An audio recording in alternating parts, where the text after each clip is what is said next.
I'm gonna cool. Just. Yep. I think recording's in progress. Yeah. I think. Oh my god. Alrighty. Hello, everybody.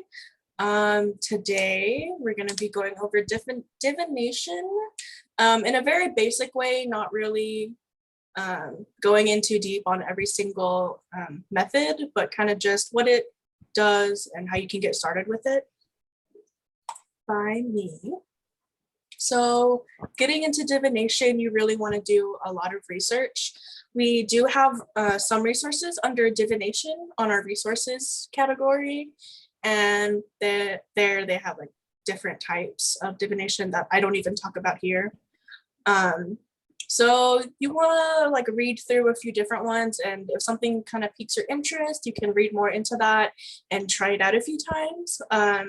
We do have a reading section in the server, so if you want to practice with people, you can ping the VC Tarot ping and get some practice with people that are in the server. So once you do get more comfortable in like one type of method, you can start branching out into others and seeing what else you like. So with divination, some people, they like, if they work with deities or their ancestors or spirit guides, they will call upon them to give the answers pretty much, but you don't have to do that. If you don't work with those things, you don't, it's okay. Don't worry about it. You can still do divination. So people, they say you're asking your higher self or your spiritual self to give you the answers that you're looking for. How does divination work? So in witchcraft, it's usually used to answer a very specific question or to give kind of just a little bit of insight or what the vibes are of some situation that somebody is worrying about.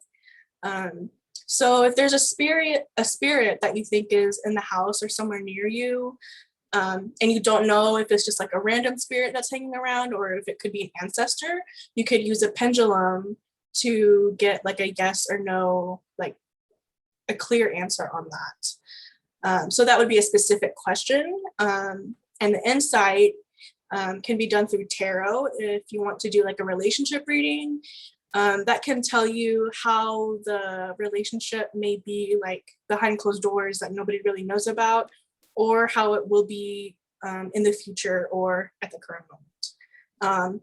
But even though it tells you things that could happen in the future, it's not fortune telling. It gives you just possible outcomes, and those outcomes can always be changed through your actions or somebody else's actions. So their answers that you get from divination are not set in stone. And the first divination is called Cardomancy. This is kind of the umbrella term of reading divination through cards. The specific cardomancy is through playing cards. So the term can be used for any type of cards and also just playing cards. And then there's also tarot and oracle decks, which a lot of witches will use, and Lenormand cards, which are not always as common. So playing cards, yeah, this is what's usually thought of when somebody is talking about them doing cardomancy. It uses a 52 card playing deck, and each card has a meaning added to it. So this picture right here, if the Queen of Diamonds is an ill-bred, scandal-loving woman, and you can interpret that however you see fit. Someone did divination with K-pop photo cards. Oh my god. Yeah, so each card has an individual meaning, but also the suits and the face cards have their own individual meanings, but they can also have different meanings if they're combined together when you're reading, when they're pulled together. This type, I think it's a little bit more difficult than the other card readings because it's just the number and the symbols on it, and there's not really like an in detail like illustration on it that can help you interpret the meaning of the card. And then there's just a link to some cardomancy meanings. Playing card Yes. cardomancy is good for people who are in the broom closet. Yes, it's very good because nobody's gonna ask anything if you just have a deck of cards out. Nisha, one of our mods, she does cardomancy. So if you have questions, ask her and ask Lay. They're really good with this. And the next is tarot. This one is a larger deck of cards. It's 78 cards. 22 are the major arcana. So things like the moon, the sun, the lovers, the devil, stuff like that. And then the minor arcana, which are split into the swords, cups, pentacles, and wand suits. But different like themes of decks can, the suits can be different names. Like with the Kapwa deck, there's seeds, which would be pentacles. But those are pretty much, they coincide. They're the same, but they have different names. And all of these cards, they do have different, yes, Xander said symbology. So they have different symbology that is on each card. Sometimes those can also differ through which deck you're using. And then here are some examples, like this is the Rider-Waite, which is a really good beginner tarot deck, I think, because it's very simple imagery and not really that hard to interpret. And then this is the Golden Thread Tarot, I believe. So sometimes they're pretty much the same like illustrations, but just different ways of showing them. And then Oracle decks. These don't really have a common theme. So like all tarot decks will have 4 different suits. They'll all have major arcana. But with Oracle decks, they are, I don't know, their theme, the messages on the cards are really stylized to what the theme is. And these, unlike tarot, these are super broad messages that you get from these. They're more of the big picture and not really specific to one situation.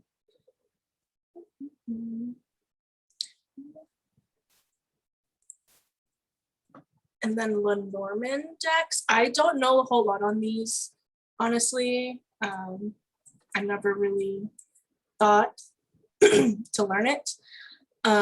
So sometimes these have a normal playing card on it as well as a symbol on it. The playing cards that are attached to the symbols are not in any logical way. It doesn't have every single playing card on them. So it can be a little bit more difficult to memorize the cards and their meanings because there's no organization to them really. So the imagery on the cards, like the sun and the moon, those don't impact the interpretation of the card. And there is no separate reading for reversed or non-reversed, which tarot does a lot, if you want it to, of course. Readings with Lenormand cards, they're a lot more direct than tarot or oracle cards. And they're a lot more specific than tarot is, and oracle cards. So of all of the card divination, I think this one would be the more difficult one to me. I don't know. And the second divination type is pendulums. And there is a picture of 2 pendulums that I made with crystals, and I just macrameed with some twine. So this is a divination through reading the movements of a weighted object at the end of a chain or thread. Sorry. Yeah, made. Yep, so the pendulums that you'll see at like witchy shops, they're usually like a pointed crystal at the end of a chain, but you don't have to use something like that. It can literally just be a ring that's hung on a necklace chain. That can be a pendulum. Oh my gosh. With pendulums, I think it's a lot easier to use an answer board underneath it. So it's pretty much just like a circle, and each direction, forward or backwards, has yes or no, and like maybe or ask again or rephrase. You can kind of customize it however you want. But you can also do it. Oh my goodness. Sorry. You can do pendulum readings without a message board and state, go forward and backwards for yes, go side to side for no, and then just take those answers. It doesn't have to be as broad or as specific that other people do. It's really personalized. Okay, and Bibliomancy. It's divination through interpreting messages from books. The name Bibliomancy comes from using the Bible. That was how it was started, but more commonly now, people will just use random books, like any book that you own. It doesn't have to be any religious text. So for this, you literally just flip through the pages. You can count down a certain amount of seconds while you're thinking about your question, and stop at a random page, just run your finger along it until you feel like you need to stop. And then whatever word or sentence that you've stopped on, that'll be your message. I think is really cool.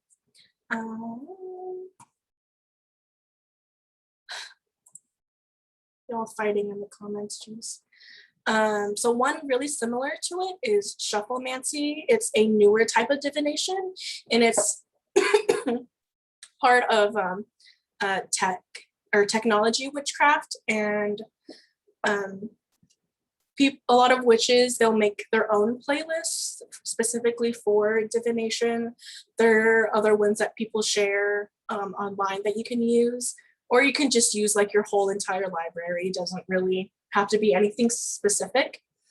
So to do this, you put it on shuffle, obviously, and just skip, skip, skip, however many times you think is good. Some people specify do it 7 times, do it 3 times. And then you stop at a song, and you can either interpret like the name of the song, you can listen to the whole song and get meanings from the lyrics.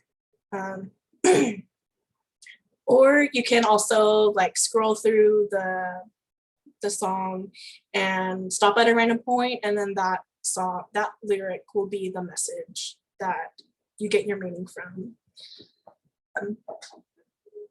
Yes.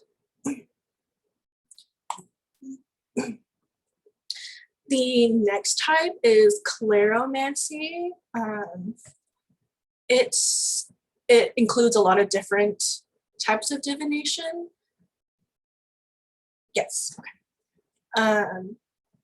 So this is done through casting lots, people call it, or just throwing things down and looking at the way they fall in relation to each other and the objects themselves. So things like throwing stones, runes. There's one called Fevomancy, which is where you throw beans and read them. You can do it with dice and interpret the numbers of each dice, and dominoes as well. But you don't have to use just one type of object. You can make your own mixtures of things, like putting some stones, crystals, keys, coins, feathers. Yeah, osteomancy, bones. You can also do those. I know on TikTok there's a witch who does readings for people in her comments, and she throws like there's a random pot of things and gets meaning from those. So that one can be a little bit more difficult. You can assign your own meanings to each object, but looking at the positions of them and if whether or not they're touching other things, the interpretation can take a little bit of time and be a little bit more broad than like reading tarot cards, for example. Let's see, questions. Does anybody have any questions so far? No, I'm kind of going through this a little bit fast. Yes, Robin does Osteomancy. They have several sets of bones that they throw and read, which is really cool.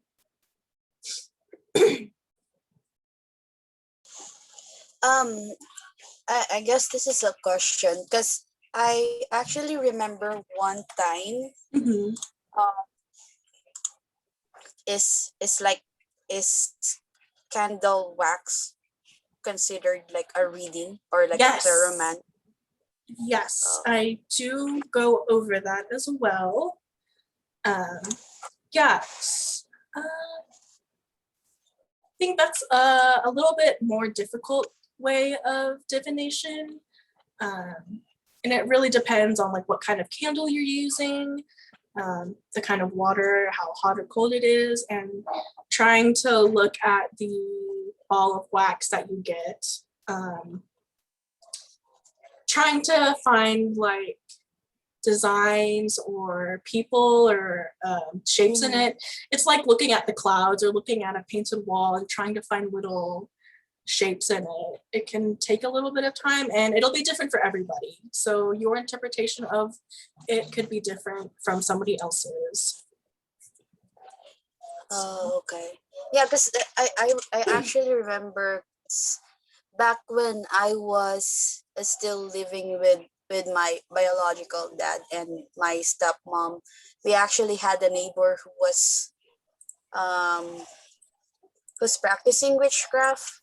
So we actually asked him one time to come over because my stepmom has been sick for like 2 weeks and we don't know like what medications to give her.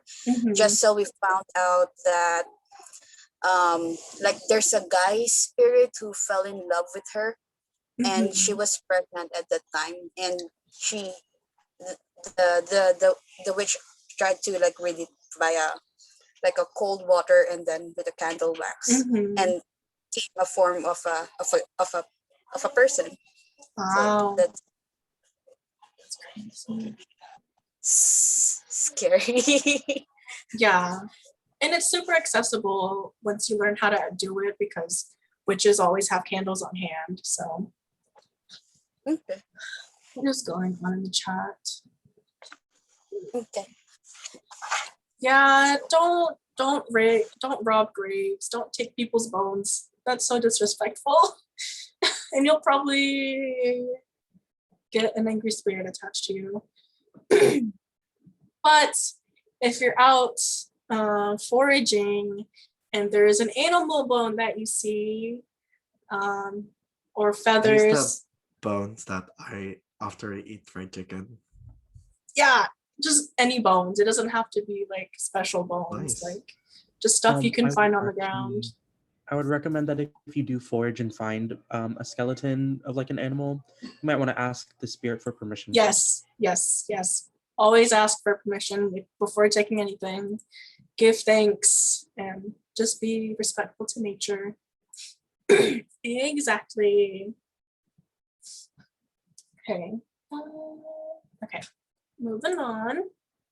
So the clairs, these are psychic abilities, and they allow not just witches, but just also any person to know past what would be considered the normal range, or some people call it the sixth sense.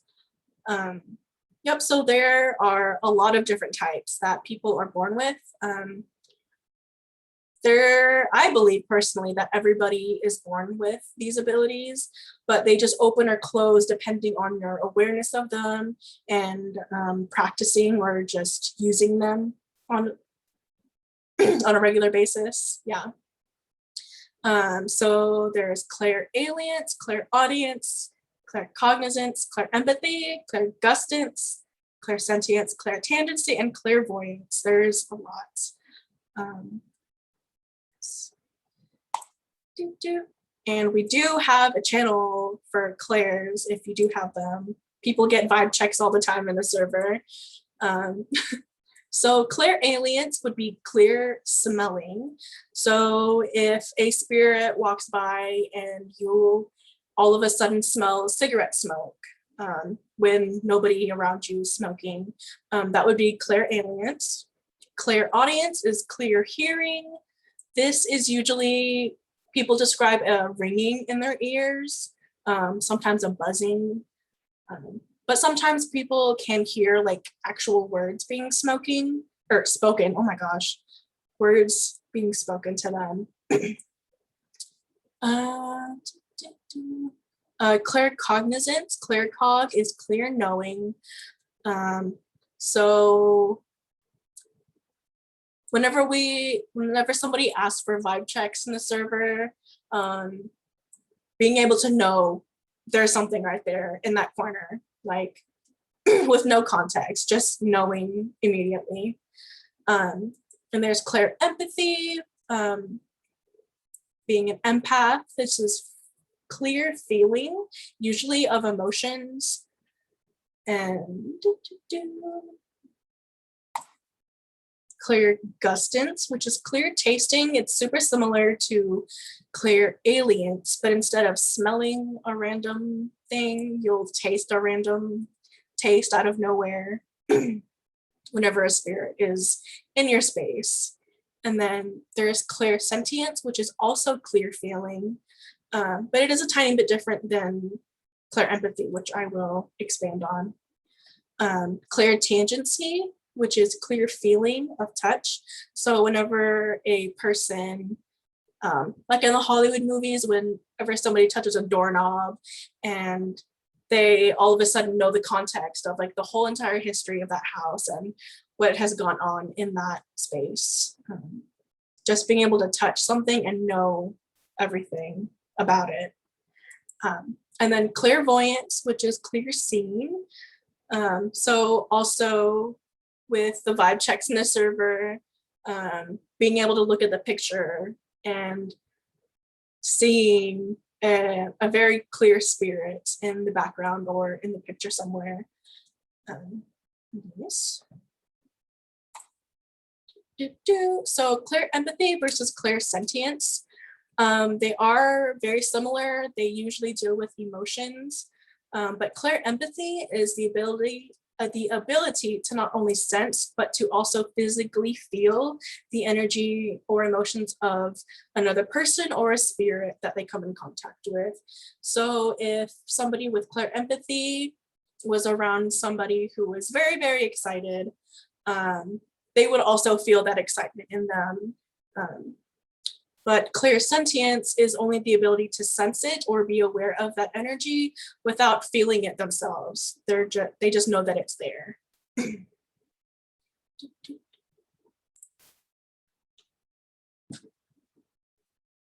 Yes. Okay. And then the next one is Tasseomancy, or reading tea leaves. So this is usually done with a specific type of tea. It's usually loose leaf tea that has very large leaves so that you can see clear shapes from it. You just steep the tea, drink it down to the bottom. Sometimes they'll just flip the cup over and let the remaining tea and the leaves just fall into place where they're meant to be. And then when you look at it, you can turn it any sort of way and try to find any shapes or figures or even numbers or letters. The placement of these shapes do have a specific meaning sometimes, and you can find lots of resources on them. Yeah, so whenever you're interpreting or reading tea leaves, you can look for like universal meanings, like I see a face of a dog, what does that mean? Or you can just interpret them using your own intuition, what you think that that means in your situation that you're reading for.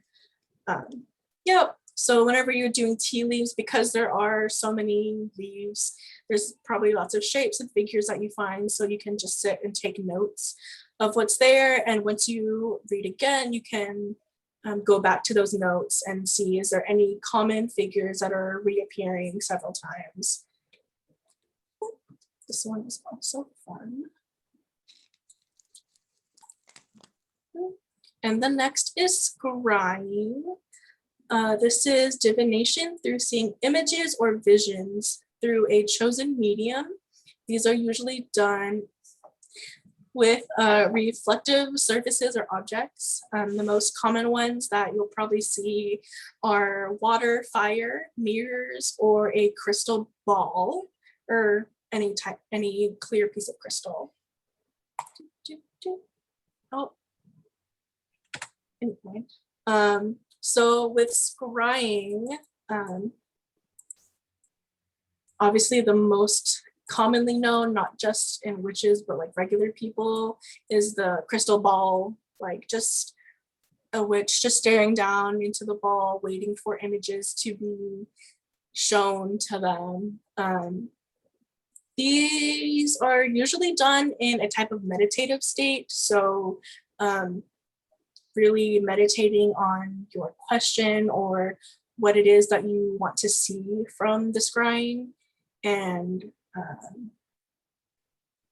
waiting for it to happen. Scrying through water can be used similar to like crystal balls or mirrors, just staring into it, into the surface and waiting to see messages. But you can also do it with candle wax, which Keita brought up earlier. So burning down a candle a little bit and pouring the wax into the water so that it solidifies into like some random shape, and taking that ball of wax and trying to find images or meaning in the wax. Yes. And then fire, the same, just staring into it and waiting for images. I think of Sailor Mars when I think of fire scrying, because she does that a few times in the show. This one, it can be a little bit more difficult because you kind of just have to wait to see anything, if you do at all. But they can be useful. And these like mirrors and water, everyone has access to those, so they can be used in the broom closet or away from other people. And then I have a list of a few other methods. So there's Aeromancy, which is finding meaning in the weather. So looking at not rain clouds, but looking at clouds and finding images within those. Those can have divinatory meanings. Yes, Sailor Moon is very gay.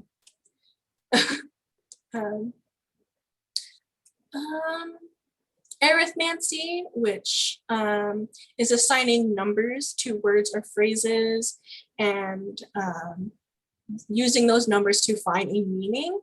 I usually think of like the games we did in like elementary school, like my name is this number, my crush's number is this number, what do those add to, and what does that number mean? Like, are we gonna be in love or not? Like, that's pretty much what that is. Literally the calculator from like being 8 years old on the internet. Yeah. And then astrology and numerology, those can also be a type of divination. It's not a recurring divination, but looking at a person's chart and seeing what could happen to them or how they will be in this life. So it's kind of like a one-time divination thing. There's automatic writing, which is done through literally just letting your body go and writing without any conscious effort from you. Some people think you have to connect to the spirit world to do this, but once you go into a kind of meditative state about your question or the message that you want, and just let your hand go, you can do it without connecting to any spirits. There's also dowsing, using the rods. These were used to find water, but people do use them to answer questions through divination. There's a TikTok account. This lady has a haunted doll. She has several haunted dolls, and while holding the doll, she'll hold dowsing rods and ask the doll questions. And she'll say, give me open for yes and closed for no. So after the asking the question to the doll, the rods will move to give her the answers, and it's kind of freaky. But those dowsing rods don't have to be used with haunted dolls. There's also dream interpretation. Yeah, there's a lot of brave people on TikTok.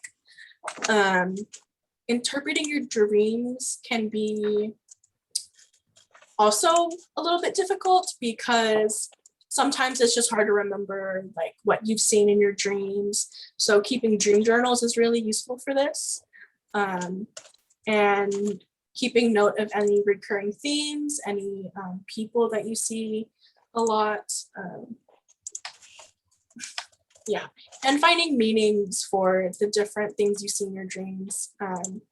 It could mean different things to different people. So you can look up any meaning for, I saw a yellow car in my dream. It could mean something different to you than what it can mean to somebody else. And then palmistry, or palm reading, which you just literally read the lines in your hand.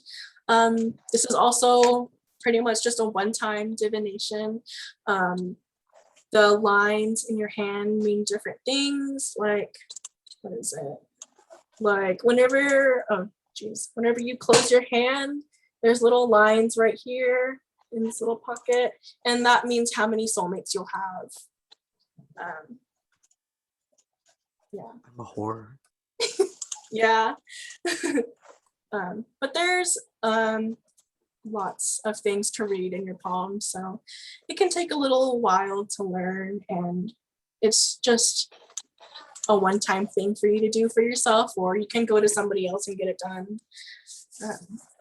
And then there's Fevomancy, which is divining leaves, which it can be similar to like throwing lots, throwing stones and brooms, just letting them fall and interpreting how they fall. Or you can burn them and look at the ashes and how the leaf burns, like how you read tea leaves. So there's a lot of different things you can do with just one type of divination. And don't be afraid to experiment. It really shouldn't be a chore. It should be fun, something that you enjoy doing. It can be a lot of help whenever you do witchcraft, and it can connect you if and when you start working with like deities and your ancestors or spirit guides. And if you do get into divination and you're kind of struggling with how to interpret something, you can always ask questions in the server, in the divination channel or the Clairs channel, for example. People do like to help. It's really interesting to see how other people interpret the same thing. So, and yeah, here are a few other links to more in-depth explanations of different types of divination. So I recommend reading these, and of course going out and doing your own research. It's really nice. So that is it. Yay. I have a question po. Yes, question. Is it like dowsing rod, like like limited lang for yes or no? Because Yeah, it can be very limited, since there's like closing the rods or opening the rods. So they're just kind of for broad, not super specific questions, but like broader questions. Yeah, and Celine said someone used it for direction. So it's not just for divination, it has other uses as well. because I've come to know like dowsing rods, they're because I watch like paranormal stuff. They're mostly like Yeah. it for that. Like, where are you in the room right now? And it's gonna point there. Yeah. It's just like a surprise to me that it can be used for divination too. Yeah. Yeah. Lots of things can be used as divination, I think. You want to make it. Jazz has a question. Yes. Hello. I was just wondering, is the wording when you're asking a question really essential when you're doing divination? I would say yes. You want to be as specific as you can be. You don't want to leave the question any room for error, really. Let's see. Let me think of a question. Be as concise as you can. Yes, concise and like to the point as you can make it. Okay, thank you. Yeah, of course. Oh, I would actually also note the different types of divination have different variables on like the options to answer, if that makes sense. So like reading tarot gives you like thousands of different possibilities and answers, versus something like a pendulum, which only gives you like a very limited range. So your questions might change depending on the method. So like pendulum are often like yes or no versus tarot being like super widespread. Yep. Oh, can some yes, Astrid asked, can trickster spirits answer? And how can you tell if they do? They absolutely can. When you open up that door for spirits to contact you through your divination, there is a possibility of a trickster spirit either posing as one of your deities, as an ancestor. Yes, vetting is very important. That's one of the basic 5 that we have outlined. So whenever you vet a spirit or an entity, you'll want to ask very specific questions that only the actual spirit will be able to answer. So if you think a trickster is posing as an ancestor, ask a very specific question about your life or that ancestor's life that a trickster wouldn't know. So like, did I have my first kiss at 14? Like, that would be an easy question. And it's also really good to ask trick questions. So Like, if you, yeah. I was gonna be like, which leg did you lose your left leg? And then like, yeah, it's the right leg. Yeah. And then if they say yes to the left leg, it's not your ancestor. Exactly. Yeah. It's not them. That happened to me once. Yeah. So also be very careful, of course, when interacting with entities, because there is a possibility of some little trickster spirit trying to fuck with you.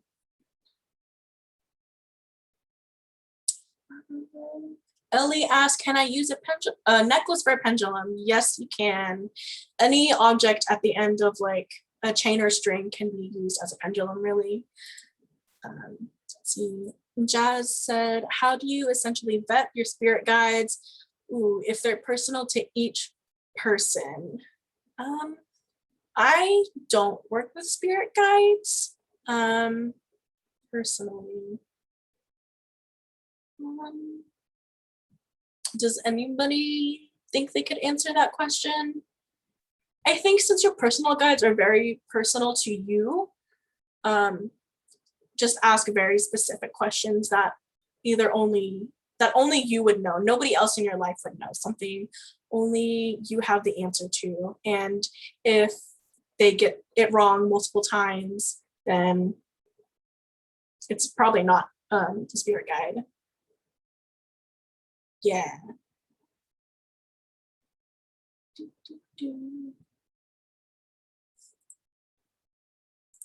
Does anybody have any other questions? Hi, Kita. Yeah, really quick question. Like, can Ouija boards can be used? Yes. So Ouija boards, spirit boards, are used to contact entities. They can also be used as a form of divination. So it can get a little controversial about Ouija boards, spirit boards, just because of their origins and the stigma around those types of things. I personally don't think Ouija boards are portals to hell. I don't think they're dangerous. I think they're just games with letters and things on them. Yeah, it's in the children's section. Yeah, exactly. Like, I think the whole like Hollywood stigma of them is just stupid, and bad things can happen if you don't know how to use it correctly. That can happen with anything in witchcraft, really. It's just your intention with it and how you go about doing something. Yeah, it's a game. It's a children's toy. It's sold as a game. It's in the children's section. Yeah. So, yeah, I've had a Ouija board my whole life. Me and my sisters have used it together. We've gotten a few spirits, but we were always very respectful to who we were talking to, and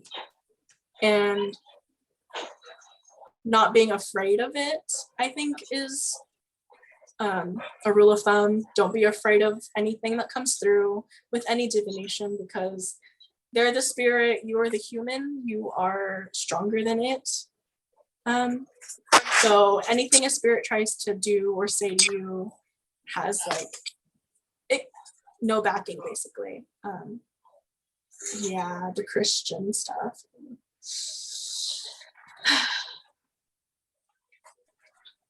Yeah, because it really depends on how you're going to use it, I guess. Ouija board.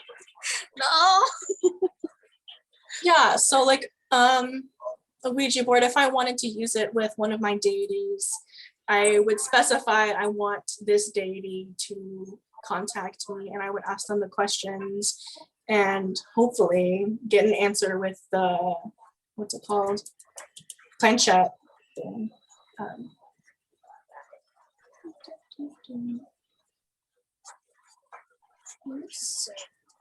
Any other questions? So this isn't really a question, but more of like a thank you for this like really amazing discussion. Of 'Cause, like, course. yeah, I really learned like a lot. Like I don't think I could like get all the information in my head because like my ADHD just won't allow me to do that. Yeah. I get the general stuff, and I didn't know that there was already something that I was already practicing already, Oh, like yeah. dream interpretation. Like I have these really weird dreams sometimes, and Mhm. many times like I try to interpret them when I wake up in the morning, and Mhm. then many I usually forget about them, but like I remember them like I don't know, days, months after when they actually become true. Mhm. Because Yeah. Ooh, there's this really prophetic one dreams. funny experience I had because like I remembered like in a dream I met with a guy in front of like um sort of a public market, like those if you've ever been to the Philippines, like those shanties with like things that they sell in front of them. And I met Mhm. with this guy and I met with this girl. Now many months after that, or probably a year after that, there was this like entire movement in carbon market because they were going to be privatized and they were going to be demolished by like big business. And I was there, and I met up with a trade unionist and my friend, a girl who I recruited into the movement many years before. And I remember that it looked exactly like as how I dreamt it. And I was like, shit, this is exactly what I dreamt about. Yeah. And yeah, I think like it really opened my eyes that that dream interpretation is part of it too. So Mhm. yeah, thank you for this really nice discussion. I really learned a lot about it. Yay. Thank you all for coming. Does anybody else have any other questions before we move back to VC? No, I'm okay. I'm actually good. Yay. I'm considering starting it. Yay. Thank you everybody for coming. You're all amazing. Thank you, Ray. Of course. I will upload these slides and the videos of all of today's classes very soon. So.